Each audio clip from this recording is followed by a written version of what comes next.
क्या हमें skill based knowledge पर फोकस करना चाहिए या डिग्री बेस्ड नॉलेज पर? सवाल अच्छा है ना? तो चलो इसका जवाब ढूंढते हैं। Hello and welcome to the first episode of बातें बियॉन्ड। एंड आज जो हमारे गेस्ट हैं वो एक एजुकेटर तो है ही, बट साथ में वो स्टूडेंट्स के लिए एक इंस्पिरेशन भी है। Doctor Sandeep Bharati sir. हमारी आज की कॉन्वर्सेशन सर के साथ कंसंट्रेटेड है सर की जर्नी पर, स्टूडेंट्स के पर्सपेक्टिव पर एंड एक बहुत इंपॉर्टेंट क्वेश्चन पर कि मार्क्स जिसका स्टूडेंट्स को सबसे ज्यादा स्ट्रेस होता है वो वाकई लाइफ में मैटर करते हैं या नहीं। So let's go beyond the marks and dive into this conversation.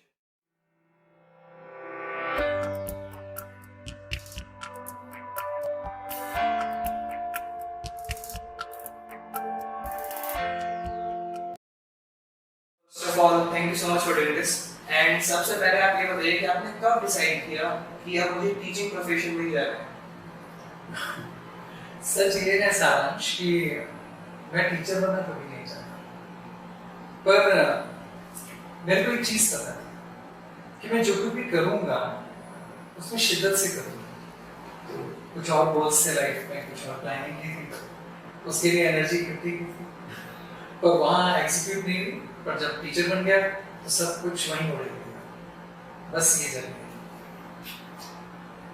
मेरे पास एक क्वेश्चन है जो लगता है हर स्टूडेंट के दिमाग में एक माइंडसेट होता है कि मार्क्स सबसे ज्यादा जो स्टूडेंट्स को खुशी देते हैं, कभी कभी उन्हें स्ट्रेस भी ले आते हैं, कभी कभी लगता है कि हाँ जो मेहनत करेगी शायद वो रिजल्ट ना आ पाए। रिसेंटली बोर्ड एग्जाम्स के रिजल्ट्स आए हैं एंड हो सकता है जिन बच्चों ने जितनी हार्ड वर्क किया उसके अकॉर्डिंगली उनको मार्क्स मिले हो सकता है जिसने हार्ड वर्क अच्छा किया but the result was not according to their expectations.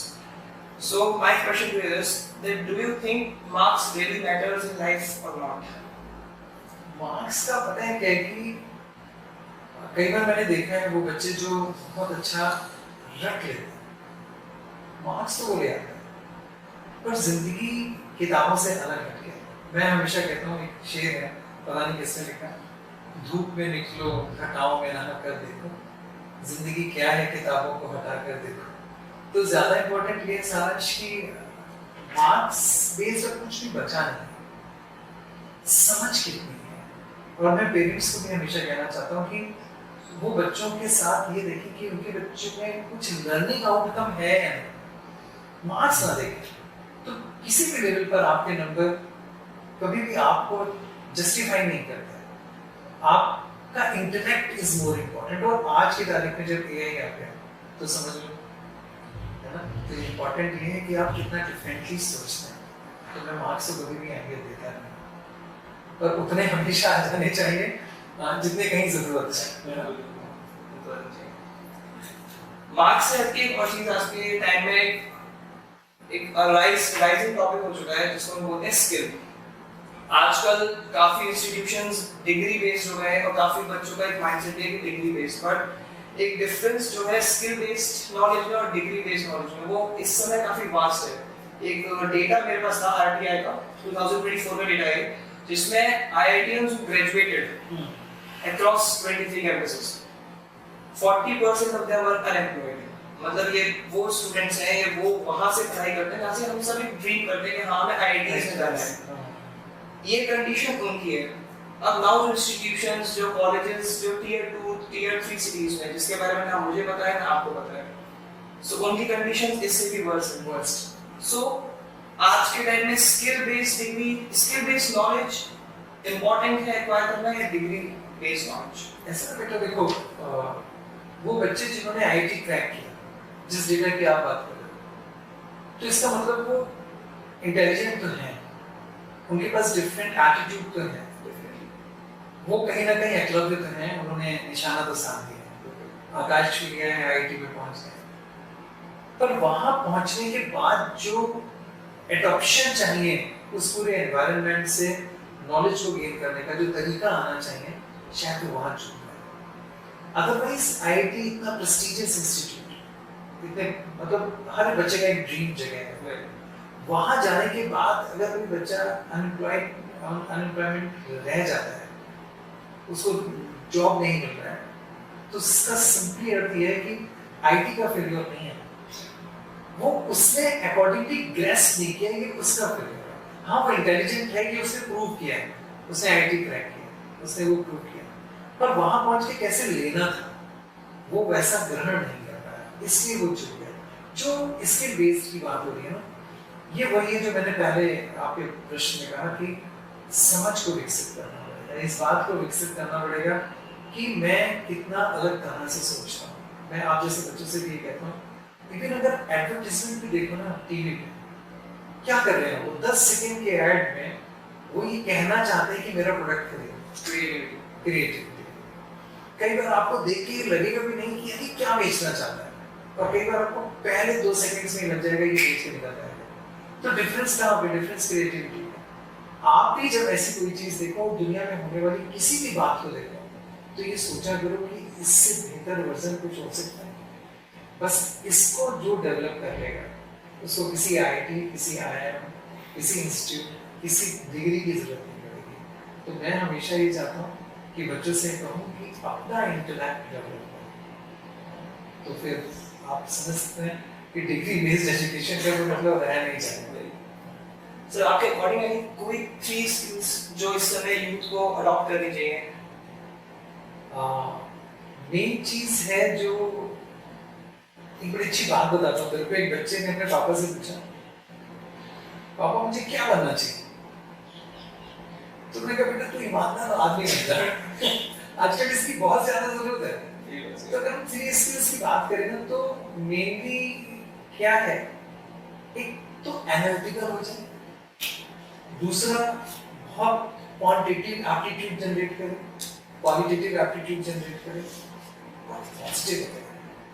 जो कुछ हो रहा है ना उसको साक्षी भाव से देखे जरूर, पर ये जरूर सोचे कि अगर मैं होता तो मेरे इनपुट से ये चीजें कितनी रिफॉर्म हो सकती है। मतलब मैं हमेशा चाहूंगा कि सारांश का खड़ा होना कहीं इस तरह से हो कि लोग सारांश के पहुंचने का इंतजार करें, उनको ये लगे कि ये जब बच्चा आएगा ना तो ये चीजों को अलग तरीके से बदल देगा। जो बच्चे ऐसी वाली स्किल अपने अंदर डेवलप कर लेंगे और अपने आप को ऐसा वेटेज देना शुरू करें कि वो होते हैं, तो चीजें बदलती हैं। लीडरशिप, हाँ, मतलब फिर कुछ और समझाने की जरूरत ही नहीं। यू शुड प्राइड योरसेल्फ जो आप हैं, और जैसे जैसे धीरे धीरे आप अर्न कर रहे हैं, हर चीज को रिस्पेक्ट करो, और हमेशा ऐसे रेसिप्रोकेट करो कि आप सोसाइटी को कुछ देके ही हो। शायद बेंजामिन फ्रैंकलिन साहब का एक और अगर नहीं देखा हो तो मुझे माफ करें, पर वो लाइंस बहुत अच्छी हैं, मुझे हमेशा से अच्छी लगती हैं। If you would not to be forgotten, as soon as we are dead and rotten, do something worth writing, or write something worth reading. जो आजकल तुम कर रहे हो, आजकल लिखना शुरू कर चुके हो, तो ये सब जरूर करो। सर ये तो नहीं स्किल की बात, डिग्री की बात, बट इसके अलावा भी बहुत कुछ है जो स्कूल्स एक एज अ स्टूडेंट टीचर्स दे सकते हैं स्टूडेंट को। वो सबसे इम्पोर्टेंट होता है फाइनेंशियल लिटरेसी। आज के टाइम में एक राइजिंग डिबेट भी है कि फाइनेंशियल लिटरेसी होनी चाहिए या नहीं होनी चाहिए। इस कंट्री में जो एक बेसिकली एक डेवलपिंग नेशन है, यहाँ पे जो यूथ डेवलप हो रहा है, along with the nation youth की भी रिस्पांसिबिलिटी है कि फाइनेंशियल एजुकेशन होनी चाहिए। चाहे आप उसे एक हिंदी ना, हमारी हिंदी भाषा में होगी, पैसे के बारे में जरूरी है बताना, पैसा तो जरूरी है। चाहे आप उसको एसेट्स बोल दीजिए, मैनेजमेंट बोल दीजिए, लायबिलिटी, कंपाउंडिंग, बहुत सारी टर्म्स हैं इसकी। तो सो स्कूल्स में ये एजुकेशन एक नॉर्मल लेवल से नहीं, क्लास 6 क्लास 8 से स्टूडेंट्स को देना कितना जरूरी है? नहीं, ये बहुत ज़रूरी है। मैं भी एक स्कूल को जानता हूँ जिसने ये फाइनेंशियल लिटरेसी शुरू की है, आपके शहर में ही किस बधाइयों ने फाइनेंशियल लिटरेसी शुरू की है। क्लासेस 3rd से वो स्टार्ट कर चुके हैं। ये इसलिए बहुत ज़रूरी है कि बच्चे को ये समझ आना चाहिए कि हाउ टू अर्न, कैसे पैदा करना, एंड हाउ टू सेव, कैसे बचाना।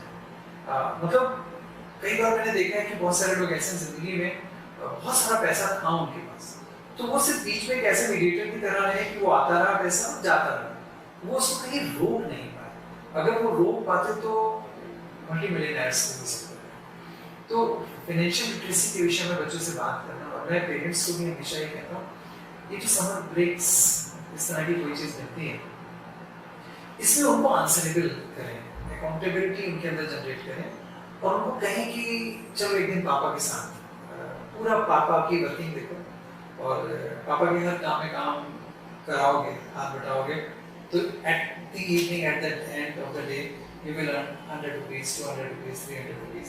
तो देन एंड देयर वो रिस्पेक्ट करेंगे पापा की वर्क की, उनकी मेहनत की। और बेटियों के लिए भी मैं कहता हूँ वो भी पापा के साथ जाएं, नहीं जाए तो दिन भर मामा का हाथ बटाएं और सीखें कि जब आप किसी काम में कंस्ट्रक्टिव एनर्जी छोड़ते हैं तो एट लास्ट वो वापस पैसे की शक्ल में आते हैं। और वो वाला जो पैसा आता है ना आपने, जो आप खुद कमाते हैं, आप कभी कमाएंगे जब सारा चलना पहला पैसा, और वो मीठे से भी मीठा लगे और उसकी शक्ल ही अलग होगी। तो वो जरूर सीखना है बच्चों को। बट एज सून एज अगर हम ये चीज़ बच्चों को सिखा दें, और नो डाउट स्कूल ही अकेले वो प्लेटफॉर्म्स हैं जहाँ पे पहली बार ये चीज़ बुनी जा सकती है, वो हमें बुन दें तो निश्चित रूप से हमारे बच्चों का फ्यूचर बहुत अच्छा होगा। ये सेविंग्स आपकी नेक्स्ट इनकम भी बन सकती है। हाँ बिल्कुल बन सकती है। सेविंग्स करके मतलब मैं सही बताऊँ तो मेरा दिल करता है कि बच्चों को स्टॉक एक्सचेंज पढ़ाया जाना चाहिए। कुछ पेरेंट्स हैं जो इसको इस तरह से लेते हैं कि ये क्या गैम्बलिंग सिखाने की बात कर रहे हैं, इट्स नॉट गैम्बलिंग, है ना। बहुत सारे लोग हैं वर्ल्ड में जिन्होंने सिर्फ स्टॉक से पैसा कमाया। वॉरेन बफेट का नाम देखिए, है ना, मतलब कमाल की शख्सियत, पूरी जिंदगी में सिर्फ कमाए स्टॉक से। और क्यों ना, जब एक पैसा ऐसे समझिए कि एक वर्चुअल मनी है जो ऑन स्क्रीन तैर रही है, अगर आपके इंटरनेट ऐसा है कि आप उस स्क्रीन से पैसा निकाल सकते हैं, then you can। तो बच्चों को स्टॉक्स के विषय में पढ़ाना चाहिए और पेरेंट्स को कहना चाहिए कि ठीक है तुमने कुछ साइकिल लेनी है, देंगे, कितने क्या है। तो बच्चे ने कहा कि पापा मेरे को इनफिनिटी लेनी है, 3 लाख रुपए दिया, ठीक है दिए, 50,000 रुपए तुमको दिए, 6 महीने का टाइम कन्वर्ट करो उसे 3 लाख रुपए। और कर सकते हो, ले लो, नहीं कर सकते हो तो 50,000 रुपए डुबोगे, मैक्सिमम ये होने वाला है ना। चल मैंने मान लिया, लेकिन तू सीख जाएगा, लर्निंग तेरे को आ जाएगी उन 50,000 रुपए से। ठीक है, पेरेंट्स को करना चाहिए। पर पेरेंट्स के पर्सपेक्टिव को बड़ा कैसे करें, ज़्यादा कंजर्वेटिव, हाँ वो जो सोच है ना उससे बाहर निकलना चाहिए, बहुत जरूरी है। स्टॉक मार्केट तब तक गैम्बलिंग है जब तक आपके पास एडिक्वेट नॉलेज नहीं है। एडिक्वेट नॉलेज जिसके पास है वो फिर उसके लिए बिजनेस होगा, बिल्कुल बिजनेस हो, फिर वो तो प्लेयर है वहाँ पे। एंड ये एक नई एनईपी के अंडर एक नया स्कीम भी साल इनिशिएट हुआ है, 3 लैंग्वेज पॉलिसी। हाँ ये अभी रिसेंटली सीबीएसई बात कर रहा है 3 लैंग्वेज पॉलिसी से। एक्चुअली बेटा वो इस रिस्पेक्ट में चले गए कि जहाँ एक उनकी रीजनल लैंग्वेज है, लाइक जो उनकी मदर टंग है, आप चले जाएं भोजपुरी साइड तो, या इधर बिहार और इस तरफ में वहाँ एक अलग लैंग्वेज बोली जा रही है। आप पंजाब में पहुँच जाएं तो वहाँ पंजाबी है, केरला, तमिलनाडु, सभी जगह पे अपनी अपनी लैंग्वेजेस हैं। एक वो लैंग्वेज है उनका जो न्यू एजुकेशन पॉलिसी का थॉट प्रोसेस है वो ये कि जो सबसे पहली खुशबू भाषा की बच्चे के अंदर जाती है तो उसकी रीजनल लैंग्वेज में, और उसी से सारी चीजें वो समझता है। अब ये होता है कि हम वो चीजें समझ रहा नहीं है और हमने एक फॉरेन लैंग्वेज, इंग्लिश को सीबीएसई ने फॉरेन लैंग्वेज बोला, तो उस फॉरेन लैंग्वेज में उसको हम रटाना शुरू करते हैं, तो उसकी जो नेचुरल ग्रोथ जिसे कहना चाहिए, जो उसके बड़ेपन की खुशबू है ना, वो खत्म हो जाती है। तो हम सुपर इम्पोज कर देते हैं किसी और लैंग्वेज को। तो एक बड़ा अच्छा थॉट प्रोसेस है कि एक तो रीजनल लैंग्वेज होगी, दूसरा हिंदी हमारी मातृभाषा है और वो हमें सीखनी चाहिए। और English as an foreign language है, तो क्योंकि जो बच्चे इंग्लिश मीडियम में पढ़ रहे हैं तो वहाँ English as an third language पढ़ते हैं, अदरवाइज वो थर्ड लैंग्वेज के रूप में कोई भी फॉरेन लैंग्वेज को पढ़ सकते हैं। Means English, Hindi plus one regional language, चाहे वो पंजाब की पंजाबी, गुजरात की गुजराती, इस तरीके से। इस तरह लैंग्वेज के साथ साथ एक और टॉपिक है मेरे पास, वो है फेलियर का। मैं हूँ अब एक प्रोफेशनल क्रिकेटर, मतलब अभी बनने वाला हूँ, एंड क्या होता है स्पोर्ट्स में, there are this much success and these much failures. तो एक फेलियर, चाहे आप स्पोर्ट्स के फील्ड में हैं, एनी वॉक ऑफ लाइफ, कोई भी इंडिविजुअल है, जब वो एक फेलियर फेस करता है, और एक एक्सपीरियंस है, आपको पता है, you have also faced lot of failures, तो उससे कैसे कोई ओवरकम करके अपनी लाइफ में इंप्रूव कर सकता है। मैं जहाँ तक समझता हूँ वो एडिसन की वाली स्टोरी शायद सबने पढ़ी होगी कि आउट ऑफ 1000 ऑफ एक्सपेरिमेंट्स जब उन्होंने बल्ब बनाया, तो एक प्रेस कॉन्फ्रेंस में तो एक रिपोर्टर ने उनसे पूछा कि, बल्कि पूछा नहीं, कहा कि आप 1000 बार फेल हुए तब नहीं पास हो। तो उन्होंने बड़ी अच्छी बात की, उन्होंने कहा कि मैं आप लोगों को ये बता सकता हूँ कि ये 1000 वो तरीके हैं जिनसे बल्ब नहीं बनाया जा सकता। तो एक्चुअली बेटा ना ये एप्टीट्यूड है लाइफ का, कैसे आप देखते हैं। ये कोई भी सक्सेसफुल व्यक्ति पूरे वर्ल्ड में ऐसा नहीं है जिसके पास सिर्फ फेलियर्स हैं। बस फर्क कहाँ पे, एक समझदार व्यक्ति जब फेल होता है ना तो वहां से वो ये चुरा लेता है कि अब ये नहीं करना है, ये करना है, मतलब उसके डूज एंड डोंट्स है। और पर इत्तेफाक ये कि मैक्सिमम लोग ऐसे हैं कि जब वो गिरते हैं ना तो अपने घुटनों पे हाथ रख के बैठ जाते हैं, उनको लगता है कि छिल गए यार, अब इतना समझदारी इसमें कि दोबारा चल लेना। जबकि तरीका क्या था कि तुमको ये तय कर लेना था कि इस तरह से गिरने से चलते हैं, वैसा गिरूंगा नहीं। तो कंसिस्टेंसी बनानी इज मोर इम्पोर्टेंट। ये ठीक है, क्रिकेट है या जिंदगी की कोई भी विधा है जिसमें चोटी को तो इतनी से लोग पहुंचते हैं, है ना। बॉटम देखोगे तो सब एक ट्रायंगल की तरह है, बॉटम पे बहुत सारे लोग हैं, टॉप पे कोई 1 2 3 4 लोग हैं, पर है बेटा वो वही लोग जिनके पास कंसिस्टेंसी है ना, करत अभ्यास से हो जाता है ना। वो गुरु ग्रंथ साहब में लिखा हुआ है, निश्चय कर अपनी जीत करो। तो सारांश जिस दिन ये तय कर लेगा कि क्रिकेटर, सारांश ऐसा क्रिकेटर है तो दुनिया की कोई ताकत सारांश को रोक पाएगी, ये ना मानते। एक और प्रोस्पेक्टिव है इसमें जो कर्म और फल का है। तेरे और मेरे हाथ में है कर्म, तो हमें अपना बेस्ट करना है, फल वो देगा। जैसे मैंने पहले क्वेश्चन में तुम्हारे कहा कि मैं टीचर नहीं बनना चाहता, ठीक है, पर मैंने किसी भी रिस्पेक्ट में काम किया था, मुझे वहां पे फल नहीं मिला। हो सकता है मेरा प्रयास अधूरा बिल्कुल भी था, पर वो जो एनर्जी मैंने इकट्ठी की थी ना, वो उठा के मैंने, जब मैं टीचर बना तो मैंने वहां लगा दी, तो आशीर्वाद ऊपर वाले ने दे दिया है। तो यही काम है बेटा, आप अपना बेस्ट करो। मैं हमेशा सारे बच्चों से एक ही लाइन बोलता हूँ, तुम वो करो जिसके लिए तुम बनो। अब ये आवाज आएगी कहाँ से, ये आवाज आपके अंदर से आएगी कि सारांश तो सिर्फ इस चीज के लिए बना। जैसे शायद अगर मैं फिजिक्स की जगह लिटरेचर में जाता तो मैं ज्यादा अच्छा संदीप भारती, उसके बाद भी मैं फिजिक्स नहीं गया और मैंने जो कुछ भी कमाया अपनी फिजिक्स से बहुत अच्छा किया है ना। लेकिन हाँ, पर मेरे को मेरा कोर ये कहता है कि मैं कोई आर्टिस्ट हो सकता था, मैं लिटरेचर में ज्यादा बेहतर कर सकता। तो सारांश देखे चाहे इतना ही, पर इसी में खुद को रखे। तो जब सारांश इतने में खुद को रखेगा ना तो वो टॉप होगा। Consistency is very important.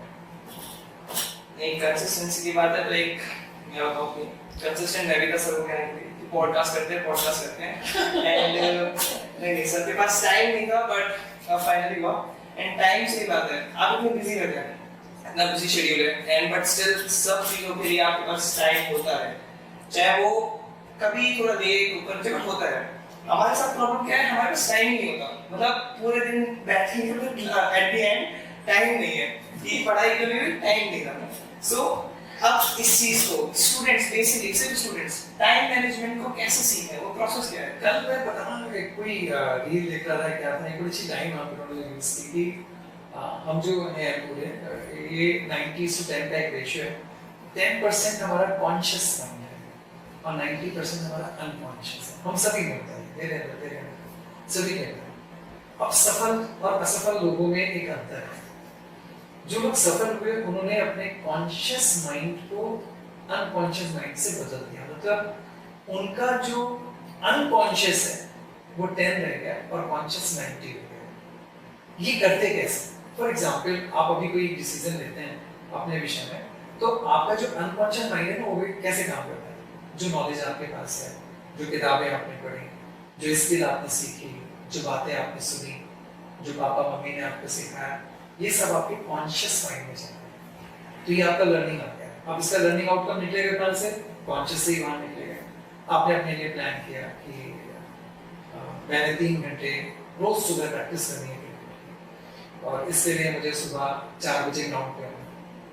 You put an alarm, आपने लगा दिया, सुबह 4 बजे अलार्म बजा, और उस समय कॉन्शियस माइंड सो रहा था, अनकॉन्शियस 90% का वो जाग रहा था, उसने उठने नहीं दिया। तुमने अलार्म बंद किया, तुम सो गए। अब आँख खुली 8 बजे, 8 बजे आँख खुली तो आप पछताए। पछता कौन रहा है? Conscious mind. क्यों? वो 10% है, वो अब जगा हुआ है, वो पछता रहा है, यार मेरे को बोलना है, मैं तो क्रिकेट खेलना था, मैं 3 घंटे प्रैक्टिस करनी, तो वो वहाँ पछता रहा है। तो जीतेगा कौन बेटा? जीतेगा वो जो अनकॉन्शियस है, ये अनकॉन्शियस क्या है?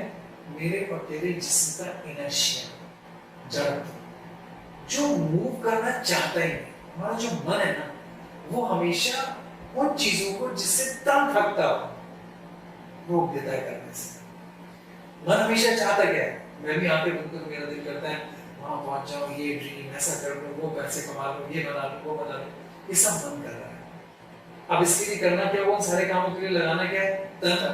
तन में क्या है? इनर्शिया, वो मूव करना नहीं चाहता, तो वो मन भी सुनता नहीं, तो तन लग नहीं रहा।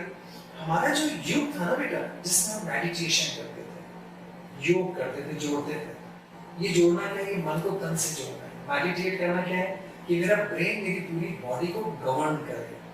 हम ये करते थे, हम वो वाला डीएनए है, खराब कर दिया हमने डीएनए अपना, वो एक अलग बात है।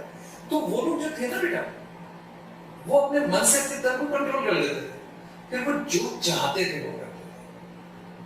हम और तुम उस युग में नहीं है जिस समय में ये बातें होती थी कि वो गुरुजी ने गंगा जल हाथ में लिया और कहा जा तू पत्थर हो जा। तो शिष्य को लगा कि पत्थर होना पड़ेगा, इतनी कंस्ट्रक्टिव एनर्जी है, इतनी पॉजिटिव एनर्जी, मैंने कह दिया तो कन्वर्ट होना ही पड़ेगा। तो था क्या? उन्होंने वो एनर्जी अपने मन और तन को समायोजित करके योग और मेडिटेशन के द्वारा एकत्र कर ली थी कि वो एनर्जी कन्वर्ट कर देती थी ह्यूमन को पत्थर में। आइडिया बन गई, पत्थर कन्वर्ट कर दिया। अब जब उससे भी बड़ी एनर्जी आएगी, भगवान राम आएंगे, तो वो ऋषि गौतम की एनर्जी को न्यूट्रलाइज करेंगे और उनको पत्थर से फिर स्त्री बनाएंगे। तो सक्सेस की एक ही मूल मंत्र है, एक ही परिभाषा है, एक ही चीज है, कैसे अपने मन और तन का सामंजस्य स्थापित करो। जिस काम में मन लग रहा है उसमें तन लगे, सक्सेस मिलेगी। मेरा क्वेश्चन तो यही था कि ऐसी कौन सी चीजें सक्सेसफुल होने के लिए जरूरी है? कर्म, कंसिस्टेंसी, लगातार करना, हर वक्त करना। मतलब पता है क्या, जैसे हालांकि आप इतने बड़े हैं, एक गर्लफ्रेंड आपकी जिंदगी में आती है and you are moving round about, हर चीज ऐसा लगता है जैसे उसकी इर्द गिर्द घूम रही है। आपकी प्लानिंग, आपका सोचना, आपका ड्रेसिंग सेंस, आपका खुद को प्रेजेंट करना, आपका सेल्फ को मोटिवेट करना, हर चीज ये अपने किसी कर्तव्य के रिस्पेक्ट में जिस दिन आ जाता है उस दिन कमाल हो जाता है। कई बार ऐसा भी होता है कि आपकी उम्र में अगर कोई फ्रेंड बनता भी वो एज एन इंस्पिरेशन काम है, चीजों को बदल देगा। तो इम्पोर्टेंट क्या है बेटा? इम्पोर्टेंट ये है कि हम चाहें तो सिर्फ हम न चाहें, हमारा पूरा बॉडी लैंग्वेज है ना, हमारा पूरी सोच, हमारी सोल, हमारी कॉन्शियस एक ही चीज की जिद करे। कैसे कैसे करेंगे? वो जब सब सो जाते थे तो अर्जुन तीर और धनुष निकाल देता था। क्यों? क्योंकि घंटे 24 उसके पास में। तो अब करना क्या है? अब उसको उस वक्त पे प्रैक्टिस करनी है जिस समय में कोई नहीं कर रहा। अगर साइंस के स्टूडेंट आपने पढ़ी भी है, ये मोर एनर्जी एकत्र करना है। जब कोई नहीं एनर्जी दे रहा है, माहौल में एनर्जी है, वो उस वक्त में एनर्जी एकत्र कर रहा है जिस समय कोई नहीं कर रहा है। काम किसके है? उसके किसी भी काम आएगी। इससे सिर्फ चिड़िया की आंख पे वही निशाना लगा सकता है और कोई लगाएगा नहीं। तो ज्यादा इंपॉर्टेंट ये है कि लगातार यहाँ से सब तरफ से पूरा यूटिलाइजेशन कर देना बॉडी का, हर चीज। देखा अच्छा, पूरे जिस्म में सबसे ऊपर दिमाग क्यों? सबसे इम्पोर्टेंट ये क्योंकि ये कंट्रोल करता है, गवर्निंग बॉडी है। चिप यहाँ लगी है जो लगी है ना, बाकी अकॉर्डिंग भी कर रहे हैं सबसे। बट एक चीज थी मैंने देखी है, हम सब जानते हैं जिस सोसाइटी में रहते हैं, वहाँ पेरेंट्स का जो एक एटीट्यूड होता है अपने बच्चे के मार्क्स आने पर और मार्क्स ना आने पर, वो काफी अलग होता है। खैर मेरे पापा मम्मा तो बहुत चिल हैं, वो कहते हैं तो बस मेहनत करो, जो रिजल्ट है वो तुम्हारे हाथ में नहीं है, तो सोचो ही मत। बट मोस्टली क्या होता है कि पेरेंट्स थोड़ा जिस समय बच्चे का रिजल्ट अच्छा नहीं आया होता या फिर जब फेलियर्स भी आते हैं तो उस टाइम पे जो सपोर्ट होता है जो बहुत जरूरी है, कहीं ना कहीं वो सपोर्ट लैक करता है। एंड उसका कारण होता है उस बच्चे का फेलियर कह दीजिए, downfall, whatever you want say, but वो चीज होती है। तो आप पेरेंट्स को क्या मैसेज देंगे कि पता है, मेरा सही बताऊं तो दिल करता है कि एक स्कूल होना चाहिए जहाँ पे सिर्फ पेरेंट्स को पढ़ाऊं। बच्चे पता है क्या है, सबके घर में बहुत अच्छे बच्चे हैं, और ये शायद मेरी बात विवाद में चली जाए, ये पेरेंट्स ही जिन्होंने बच्चे खराब कर दिए। कैसे? ऐसे खराब कर दिए कि ये जो लाड़ है ना, मैं आजकल अपने साथी टीचर से कहता हूँ, तुम जरा क्लास में भरपूर निगाह डालो तो तुम्हें लगेगा कि ये जो क्लास बच्चों से भरी हुई है, इसमें 100 बच्चे तो कौरवों के हैं और 5 बच्चे पांडवों के हैं। मैं इसको डिफाइन करता हूँ, समझ गए? 100 बच्चे कौरवों का मतलब कौरवों के बच्चे में अलग क्या है, वहां एक माता पिता है पर दोनों की आंखें बंद हैं। पांडवों के बच्चे अलग क्यों हैं, वो 5 क्यों चाहेंगे मुझे, वो 5 हैं, पिता नहीं है, माँ है और ज्यादा अवेयर है, आंख खुली है, हर समय निगाह है बच्चे। सक्सेसफुल कौन होगा? वो जिनके मम्मी पापा दोनों की आंखें बंद हैं, या वो जिसकी माँ की आंख खुली है? जिसकी माँ की आंख खुली है, वही सक्सेसफुल। और वो जो बच्चा है, दोष उसका नहीं है, आंखें तो माँ बाप ने बंद की, वो देखना नहीं चाहते कुछ भी, ना अपने बच्चे का ना समाज का, इसलिए बच्चे भटक गए। सच बताऊं, अगर कोई ये कहता है कि मेरा बच्चा मैथ्स में बहुत अच्छा है और एसएसटी में वीक, तो जानते हो डिसीजन क्या लेगा? वो एसएसटी का ट्यूशन लगा देगा। मेरे हिसाब से उसे मैथ्स का ट्यूशन लगाना चाहिए और बेटर होंगे। यस, वो सब्जेक्ट एक्सेल करो जिसमें वो पारंगत हासिल कर लेगा। आप करते क्या है, आप चाहते हैं मैथ्स बहुत अच्छा है, एसएसटी यहाँ पे, एसएसटी को मैथ्स के बराबर किया, एवरेज आ जाए। एवरेज। क्यों अपने बच्चे से एवरेज भी नहीं किया आपने? क्योंकि उसको एक्सेल बनाया, उसको मैथ्स की और किताबें ला के देते, वो मैथ्स में एक्सेल करता, तो उनको पता है एसएल धोनी साहब जिनकी ट्रिग्नोमेट्री आप पढ़ते हैं इंजीनियरिंग में, वो हर बार 10th में, मैंने सुना ही है, हर बार अपने 10th एग्जाम में वो फेल हो जाते थे। क्यों? वो जब भी ट्रिग्नोमेट्री का क्वेश्चन आता था अपनी तरफ से करते थे, टीचर को पता ही नहीं होता था, वो निकाल दिया करता था, उनके कॉन्सेप्ट्स अलग थे। उनके कॉन्सेप्ट्स अलग थे। तो एसएल धोनी साहब ने जो ट्रिग्नोमेट्री लिख दी, आज वो डिग्री कॉलेजेस और इंजीनियरिंग कॉलेजेस और आईआईटीज वगैरह में पढ़ाई जा रही है। क्या है उनके पास अलग दूसरों से, वो दूसरों से नजरिया अलग रखता है, अलग तरह से सोचता है। तो मेरा पेरेंट्स से कहना सिर्फ इतना सा है कि किसके बच्चे हैं वो, आप ही के हैं, किसका डीएनए है, आप ही का डीएनए है, जिद किस बात की है? वो अगर 100 भी ले आएगा, चलो मैं एक चैलेंज करता हूँ, किसी भी पेरेंट, एक बच्चा मैं दे रहा हूँ जिसका 10th 100% है, 12th 100% है, ग्रेजुएशन 100% है, दिला दो ना कोई गवर्नमेंट जॉब, दिला दो उसे। माइंडसेट करके वो जाएगा किसी कंपटीशन का गेट पे क्रॉस करना पड़ेगा उसे। तो जब कंपटीशन एप्टीट्यूड जनरेट नहीं हुआ, उसका लर्निंग आउटकम कॉम्प्रिहेंसिव स्किल्स में नहीं जा रहा है, वो आंसर्स वो प्रॉपर लिख ही नहीं पा रहा है, वो तो उतना लिख देता है जितना रट लेता है, वो सिर्फ वही आंसर कर पाता है जो उसके क्वेश्चंस पड़े हुए हैं, वो एक नए क्वेश्चन का आंसर कर ही नहीं पा रहा है, वो सक्सेसफुल कैसे हो जाएगा? आज चाहिए क्या?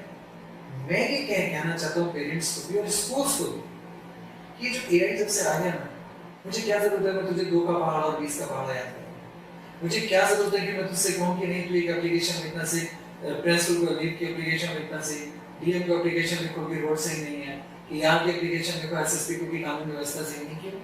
तो उसको कमांड करो 1 मिनट में एप्लीकेशन लिख के दे रहा है, अब ना केवल वो लिख के दे रहा है बल्कि आपसे पूछ रहा है मैं इसमें ये वाला सुधार और कर दूं, आप उससे कहते हो कर दो, वो एक नई एप्लीकेशन फिर आपको लिख के देता है। तो मैं तुझे क्यों सिखाऊं? अब मैं तुझे सिखाऊं क्या? उसको यूज करना। यस, मैं ये सिखाऊं कि ये मशीन तुम पे शासन कर जाएगी, सारा अगर तुम वीक पड़ गए तो तुम्हें क्या सीखना है? इस पे शासन करना तुम्हें सीखना है, तो तुम इससे शासन करोगे कैसे? यहाँ से। तो तुम्हारा इंटेलेक्ट बढ़ा दूं, मैं तुम्हें वो पढ़ाऊं, मैं तुम्हें ये ना पढ़ाऊं कि जो रट के देता हूं आंसर। ये मैं पेरेंट्स से कहना चाहता हूं कि प्लीज अपनी सोच से बाहर निकलो। अगर तुम्हारे घर में आया हुआ बच्चा तुमसे प्रश्न करता है, उससे बातें करो, वो प्रश्न कर रहा है ना, तो समझ जाओ कि बढ़िया स्कूल में जा रहा है, ये सीख रहा है कुछ। और अगर वो प्रश्न नहीं कर रहा है और सिर्फ मार्क्स ला रहा है, तो सोच लेना आज नहीं तो कल आंखें खोलनी पड़ेगी, एक धोखे में जिंदगी जीना। And sir, one final question, what advice would you like to give to me or people of my age to become successful in life? लगता है कि आप जैसे बच्चों को एक डिसीजन लेना चाहिए, मुझे ये करना है और बस मुझे करना है, मतलब अपने पूरे मनोयोग से करना है। दुनिया को डिसाइड करने दीजिए कि आप सही कर रहे हैं गलत कर रहे हैं, लेट देम डू। आपका कॉन्शियस जो कह रहा है, आपका दिल जो कह रहा है, बस वो करो पूरी शिद्दत से। अच्छा जरूरी क्या है, देखो एक दो लाइनें बड़ी अच्छी, यहाँ किसी को कोई रास्ता नहीं देता, मुझे गिराकर अगर तुम संभल सको तो चलो, मतलब तुम्हें भी गिराने के लिए लोग तैयार हैं। और बच्चों को तो मैं हमेशा से ये कहने लगा हूँ कि ये जो डिवाइस आ गई ना हम लोग की जिंदगी में, एक वक्त था जब सब दौड़ते थे मैदान में, तो तेज दौड़ने के लिए या आगे निकलने के लिए उनसे तेज दौड़ना ही पड़ता था। आज बहुत आसान है, आज लोग मैदानों में नहीं है, आज लोग किताबों पे नहीं है, आज लोग फोन पे हैं। तो अगर आप सक्सेसफुल होना चाहते हो तो फोन छोड़ सिर्फ फोन छोड़ दो, आप 100% सक्सेसफुल हो जाओगे। क्योंकि जैसे ये टाइम आपका काटना बंद कर देगा ना, आप अपने लिए टाइम निकालना शुरू कर दोगे, खुद से गुफ्तगू करोगे, खुद से बात करोगे, खुद को निखार लोगे, आगे बढ़ जाओगे। तो मैं अपने बच्चों से कहना चाहता हूँ, प्लीज थोड़ा सा मोबाइल छोड़िए, खुद पे कंसंट्रेट करिए और आप दुनिया की हर वो चीज पा सकते हैं जो आप चाहते हैं। Thank you so much sir, आप सबसे पहले तो पॉडकास्ट करने के लिए एंड सेकेंडली मेरे फर्स्ट गेस्ट बनने के लिए, एंड आपने जो भी बताया वो बहुत मीनिंगफुल के साथ साथ थॉटफुल भी था, और डेफिनेटली अगर लोग जो देख रहे हैं अगर इसको इम्प्लीमेंट करेंगे अपनी लाइफ में तो एक बहुत अच्छा मुकाम अपनी लाइफ में हासिल कर सकते हैं।